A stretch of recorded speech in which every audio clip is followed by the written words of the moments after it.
মধ্যেই নির্বাচন, আর এই নির্বাচনে আমরা সাফ দেখতে পাচ্ছি তীব্রমতা 35টা সিট নিয়ে সরকার গঠন করতে পারে। 23-এর নির্বাচনে যদি তীব্রমতা সরকার গঠন করে, উগ্রপন্থার নামে ত্রিপুরায় বাঙালিদের উপর অত্যাচার হয়েছে, বাঙালিদের বাড়ি ঘর পুড়িয়ে দেওয়া হয়েছে, অনেক দাঙ্গা হয়েছে, 1980 সনের দাঙ্গা। ঐক্যবদ্ধ হতে হবে। আগে জাতি, আগে মাটি, তারপর রাজনীতি, তারপর পার্টি। আগে জাতি, মাটি, তারপর হচ্ছে পার্টি।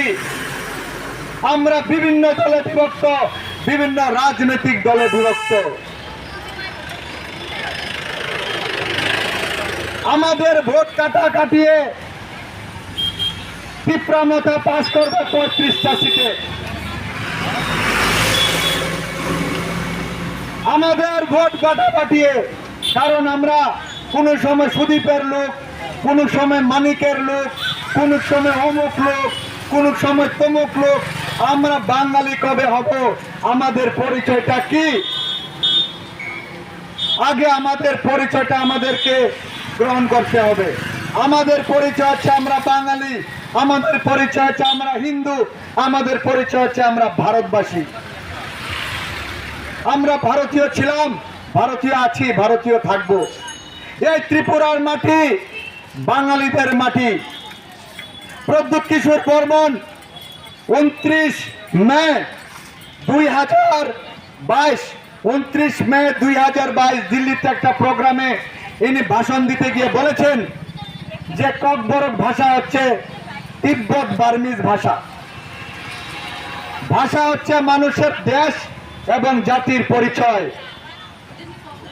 তো তিব্বত এবং বার্মিজের ভাষা ত্রিপুরায় কেন? তার অর্থ হচ্ছে যারা ককবরক ভাষায় কথা বলে তারা তিব্বত আর বার্মার লোক, ত্রিপুরার লোক নয়। ত্রিপুরার ভূমিপুত্র হচ্ছে বাঙালি। উনি নিজে বলেছেন, প্রদ্যুৎ কিশোর নিজে প্রমাণ করেছেন যে ত্রিপুরার ভূমিপুত্র বাঙালি।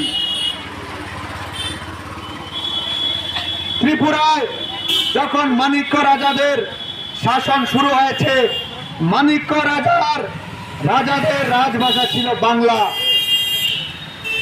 তো আপনারা ভাবুন যে যদি ত্রিপুরায় বাংলা ভাষার অস্তিত্ব না থাকতো তাহলে বাংলা ভাষা তারা কোত্থেকে পেয়েছে? কি করে বাংলা ভাষাকে ত্রিপুরায় রাজভাষা বানিয়েছে? কারণ ত্রিপুরা আদিকাল থেকে বাঙালিদের বসবাস, বাঙালিদের জায়গা। এই যে হাজার হাজার বছর আগে ঊনকোটি, ছবি মোড়ার দুর্গা মূর্তি, পিলাকের বুদ্ধস্তূপ, বক্সনগরের বুদ্ধস্তূপ, হাজার হাজার বছর আগের এই যে নিদর্শনগুলো, এগুলো